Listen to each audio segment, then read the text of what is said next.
एक वरदान देती है। चूंकि अपने माँ की आज्ञा का पालन करने के लिए उन्होंने अपना आत्मोत्सर्ग कर दिया, तो उस वरदान के रूप में माता पार्वती कहती हैं कि तुम्हें प्रथम पूजा का अधिकार मिलेगा। सबसे पहले देवताओं की जो पूजा होगी उसमें सबसे पहले पूजा करने का अधिकार तुम्हें प्राप्त होगा। और यही कारण है कि हम लोग किसी भी प्रकार का वैदिक धार्मिक अनुष्ठान करते हैं तो सबसे पहले भगवान गणेश की पूजा की जाती है। शादी विवाह ठीक होता है, मुंडन जनेऊ का कार्ड छपवाते हैं, उसमें भी गणेश जी की स्तुति से संबंधित श्लोक को सबसे पहले प्रस्तुत करते हैं।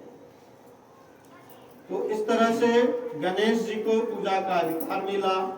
अब भगवान शिव शंभु 2 से 3 अब 4 हो गए। तो भगवान शंकर, पार्वती, गणेश, कार्तिकेय सभी कुशलता पूर्वक, खुशी पूर्वक, प्रसन्नता के वातावरण में वहां निवास करने लगे। अब भगवान शंकर की इच्छा हुई कि परिवार की थोड़ी वृद्धि हो। उधर ब्रह्मा जी तो कर रहे हैं, इधर वृद्धि हो, तो उन्होंने सबसे पहले कहा कि दोनों पुत्रों को, गणेश जी को भी और कार्तिकेय जी को, कि तुम दोनों संपूर्ण पृथ्वी की परिक्रमा करके आओ। जैसे ही भगवान शिव शंकर का आदेश हुआ, कार्तिकेय पृथ्वी की परिक्रमा को तुरंत निकल पड़े।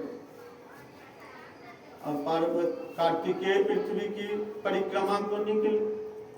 गणेश जी बुद्धि के भी देवता हैं। गणेश जी के पास असीमित बुद्धि, क्योंकि साक्षात जगदम्बा की पुत्र हैं। तो अपनी बुद्धि क्षमता का उन्होंने उपयोग किया और उन्होंने सोचा कि जो माता पिता हमारे समक्ष बैठे हुए हैं उनको छोड़कर हम संपूर्ण पृथ्वी की परिक्रमा करने जाए, क्या फायदा होगा। संपूर्ण तीर्थ, संपूर्ण धर्म, संपूर्ण देव माता पिता से बढ़कर के कौन देवता है, कौन तीर्थ है। गणेश जी ने तुरंत भगवान शंकर और पार्वती की 3 चक्कर मूषक की सवारी से लगा लिए।